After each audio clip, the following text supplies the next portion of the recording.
ሰላም ውድ የዩቲዩብ ቤተሰቦች፣ ዛሬ ደግሞ በቂንጫ አሰራር መጥቻለሁ። ቂንጫችንን እንለቅማለን።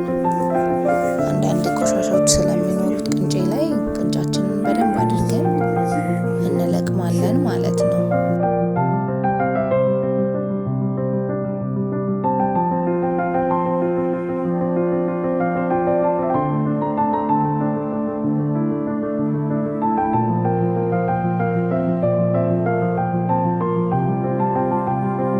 ቅንጫችንን በደንብ አድርገን ከለቀመን በኋላ በትንሽዬ መዘፍዘፊያ ቅንጫውን እንገለብጥና ውሃ አድርገን በደንብ አድርገን ቅንጫችንን ማጠብ ነው ማለት ነው። ምክንያቱም በጣም ቆሻሻ ስላለው ግዴታ መታጠብ አለበት ቅንጫው።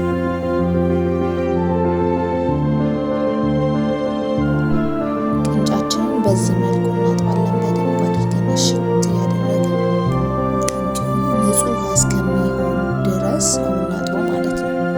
እየደገምን ከ3 ከ4 በላይ ቅንጫችንን ማጠብ አለብን።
በደንብ አድርገን በዚህ መልኩ ቅንጫችንን ካጠብን በኋላ ዘይት እናገላለን። ትንሽ ዘይት እንጨምርና ከዛ 1 ማንኪያ ነጭ ሽንኩርት እናደርጋለን። ዘይትና 1 ማንኪያ ነጭ ሽንኩርት እናደርጋለን።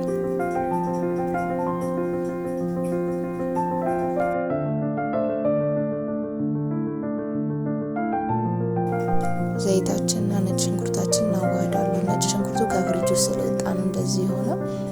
ከዛ ያጠብነውን ቅንጬ ድስታችን ውስጥ እንጨምራለን ማለት ነው። ድስት ውስጥ እንጨምራለን። በስተመጨረሻም ቅንጫችን ሲደርስ ይሄንን ይመስላል ማለት ነው። እንደዚህ ፍርፍር ይላል። ከዛ ይሄንን ከጨረስን በኋላ ቅንጫችን በዚህ መልኩ ከደረሰ በኋላ 1 ቲማቲም፣ ቀይ ሽንኩርት፣ ነጭ ሽንኩርት እናደርጋለን። ከዛ ወደ መክተፍ ነው የምንገባው። እሱን ከከተፍን በኋላ ድስታችንን ጥደን ድስታችን ከጋለ በኋላ ትንሽዬ ዘይት እንጨምራለን። ዘይት እንጨምርና የጋለው ድስታችን ላይ ዘይታችንን ጨምረን ቅድም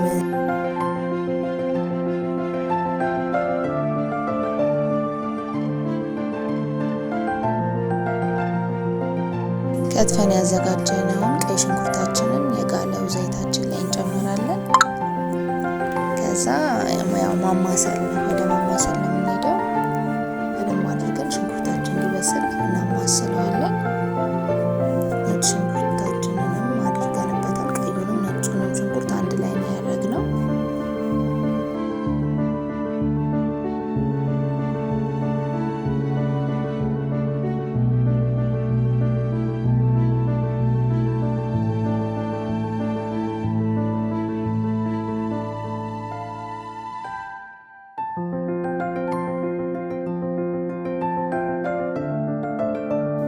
ከዛ በመቀጠል ቲማቲማችንን እናስገባለን። ቲማቲማችንን በደንብ አድርገን በዘይት ጠብስ እናደርገዋለን ከሽንኩርቱና ከነጭ ሽንኩርቱ ጋር ማለት ነው።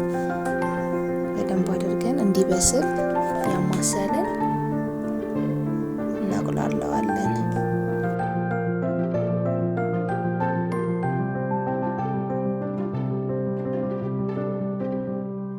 ቲማቲማችን በዚህ መልኩ ጥብስ ካለ በኋላ ከዛ 1 ማንኪያ ጨው ተጠቅሜያለሁ። ጨዋችንን አድርገን ድስታችንን እናማስለዋለን። በደንብ ጥብስ አድርገን እናደርገዋለን ማለት ነው፣ እናዋህደዋለን። ከዛም ቲማቲማችን እየበሰለ ይመጣል ማለት ነው።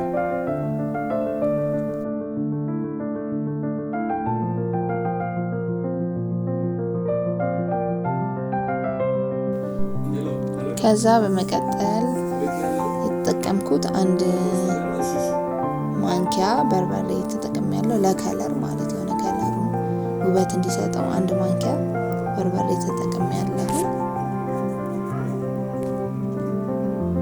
ከዛ በርበሬያችንን ጥብስ እናደርገዋለን። ያው ብዙም ማቃጠል ስለማይኖረው ጥብስ ነገር ነው የምናደርገው። ትንሽዬ ስለሆነ ለከለር ብቻ ስለሆነ ብዙም የሚያቃጥል አይደለም።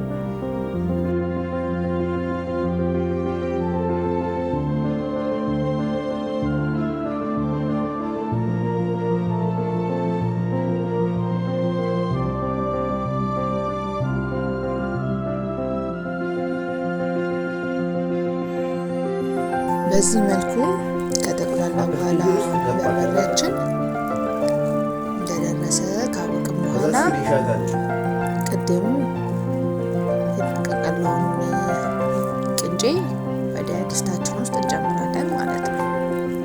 ወደ ስጎ ውስጥ ማለት ያው ጾም ስለሆነ ለዚህ ነው የምሰራው። ጾም ባይሆን ያው በቅቤ ነበር የምንሰራው። አሁን ያው ጾም ስለሆነ ለዛ ነው እንደዚህ በአትክልት እየሰራ ነው። ከዛ በደንብ አድርገን እናዋህደዋለን ማለት ነው። በደንብ አድርገን እናዋህደዋለን። ይጣፍጣል። እጃለኩን ያስጎመጃል።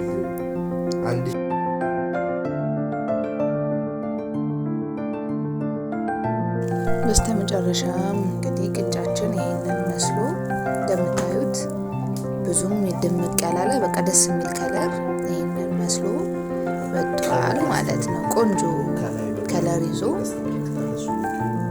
ወጥቷል።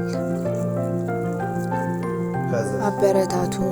በድጋሚ ሌሎች ቪዲዮዎች እንድለቅ ላይክ፣ ሼር፣ ሰብስክራይብ በማድረግ ቤተሰብ ይሁኑ። እስከምንገናኝ መልካም ጊዜ መልካም ቆይታ ይሆንልን። በሌላ ቪዲዮ እንገናኛለን። ቻው።